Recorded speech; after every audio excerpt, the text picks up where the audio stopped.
lidar com projetos grandes dentro do seu escritório de arquitetura. Uma hora vai chegar um projeto que vai fazer você duvidar se você está realmente pronta. Pode ser um cliente maior, uma casa maior, uma obra mais complexa, às vezes um contrato mais alto ou uma equipe maior envolvida, ou até simplesmente aí um projeto com um nível de responsabilidade que você ainda não tinha vivido. E eu acho importante a gente falar sobre isso porque muitos arquitetos querem crescer, querem pegar os projetos maiores, querem ser mais valorizados, mas quando essa oportunidade chega, a primeira sensação que eles têm não é só felicidade, é também o medo de não dar conta.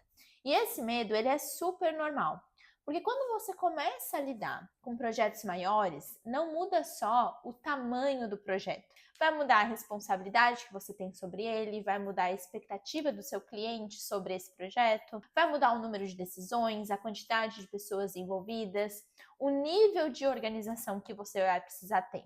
Então, o que antes você acabava resolvendo aí de cabeça, agora você vai precisar ter registrado. Por exemplo, o que antes você decidia numa conversa rápida, agora você vai precisar ter um alinhamento mais formal. Às vezes, o que antes dependia só de você, agora vai precisar passar por um cliente, por um fornecedor, pela equipe, pela obra. Às vezes vai rolar em algum momento algo em relação ao prazo, ao contrato, e aí é que muita gente trava. Não porque não tem capacidade técnica, mas porque ainda está tentando conduzir um projeto grande com uma estrutura pequena. E antes de qualquer coisa, você precisa entender que o projeto grande, ele não exige que você saiba tudo de uma vez. Ele exige que você saiba organizar melhor o que vai precisar acontecer. E quando você entende isso, muda completamente a forma que você vai olhar para esse medo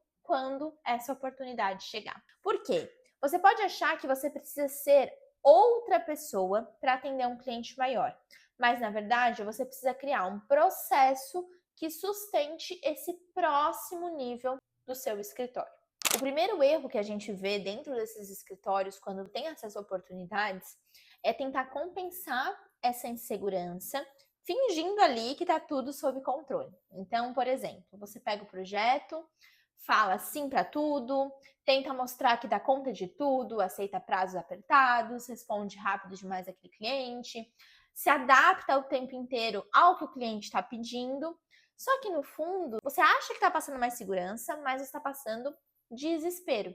Quando chega um projeto maior, o caminho ele é performar a autoridade. Como que a gente faz isso? A gente vai construindo essa autoridade na prática, com coisas bem simples. Então, primeiro, a gente precisa entender muito bem o escopo, registrar tudo o que foi combinado, deixar claro para o cliente o que está incluso, explicar as etapas, alinhar prazos reais, mostrar para o cliente como esse projeto vai caminhar. Parece que isso é óbvio, mas a gente precisa retomar isso porque quanto maior o projeto, menos espaço existe para o vamos vendo, né?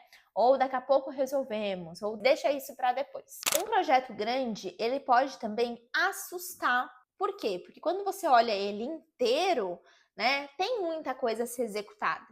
Mas a gente tem que lembrar que a gente não vai executar esse projeto inteiro de uma vez, a gente vai executar por partes.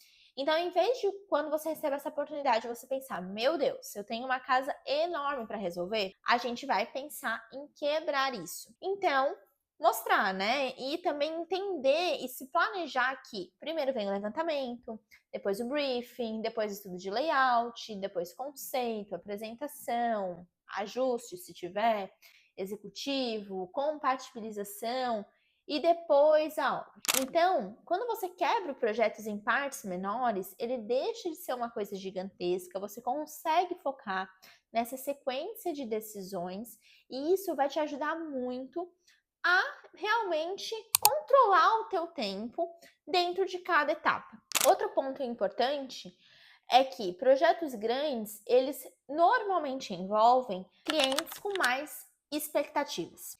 Isso não significa que esses clientes eles são mais difíceis. Significa que eles precisam de mais segurança ao longo do processo. E para isso, né, para gerar essa confiança para o cliente, essa segurança para o cliente, a gente não pode sumir por semanas e aparecer só lá no dia da apresentação, no dia da entrega. A gente precisa conduzir esse cliente, mostrar em qual etapa está, explicar o que está sendo feito, antecipar o que vai vir depois. Então a gente precisa alinhar também quando que é o momento dele decidir, deixar claro o que depende dele, o que depende de você, da sua equipe. Então, porque quando maior o projeto, maior a chance do cliente ficar inseguro se ele não souber o que está acontecendo, principalmente quando a gente fala de prazos um pouco maiores. E quando gera essa insegurança, o cliente ele vai cobrar.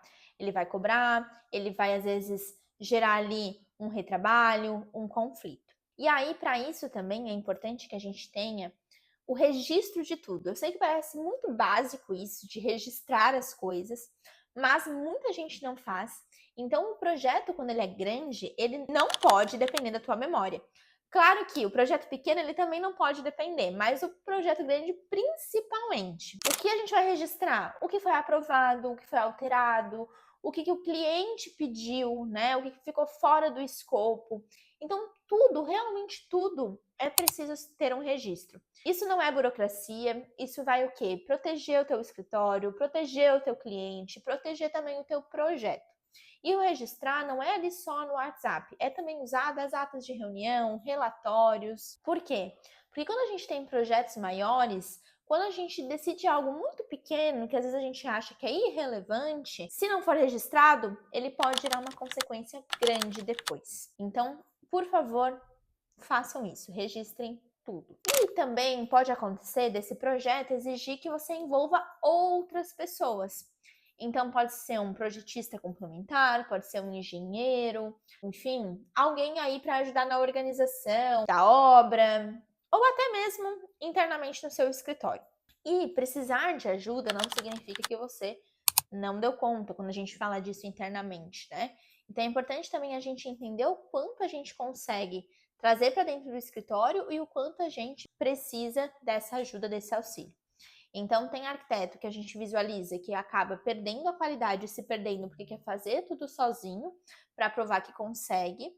Só que quando a gente está falando de cliente grande, a gente não quer que você se sacrifique. É importante que o projeto ele funcione. Então, saber montar essa rede de apoio é muita maturidade profissional e é extremamente necessário. Outro ponto importante também falar é sobre o ajuste na comunicação, porque quando esse projeto cresce, né, quando ele vem um projeto grande, a comunicação ela também precisa ser grande.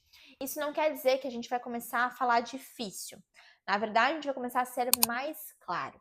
O cliente grande, ele não quer ficar tentando entender, por exemplo, o termo técnico, ele não quer adivinhar o que vai acontecer, ele precisa olhar para você e ele precisa entender que ali você está dando um direcionamento. Então, seja em reunião, seja no WhatsApp, seja objetiva, tá? Explica o que foi feito, por que foi feito, qual decisão precisa ser tomada.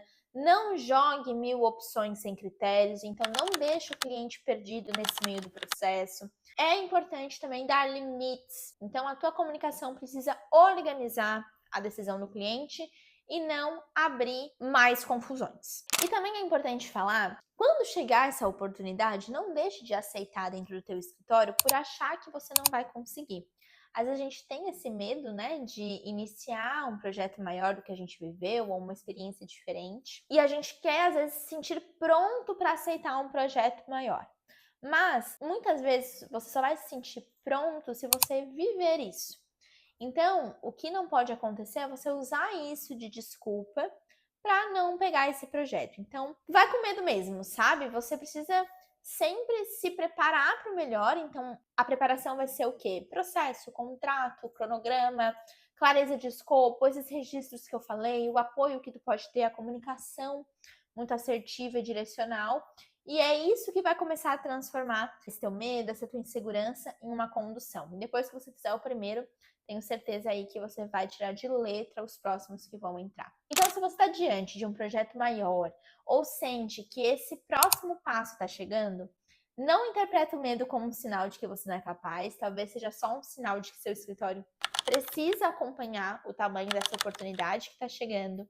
Crescer na arquitetura não é só pegar projetos maiores, é aprender a sustentar esses projetos. E quanto mais estrutura você tem, mais segurança você também vai ter para dar esse passo. E se você quer organizar melhor o seu escritório para conseguir atender esses projetos maiores com mais segurança, fala com a gente. É exatamente esse tipo de estrutura que a gente ajuda arquitetos e escritórios a construir. Deixa aqui nos comentários se precisar de alguma ajuda. Curta esse vídeo, compartilhe com algum amigo arquiteto que está passando por essa mesma situação. Não esquece de nos seguir por aqui e nas outras redes sociais.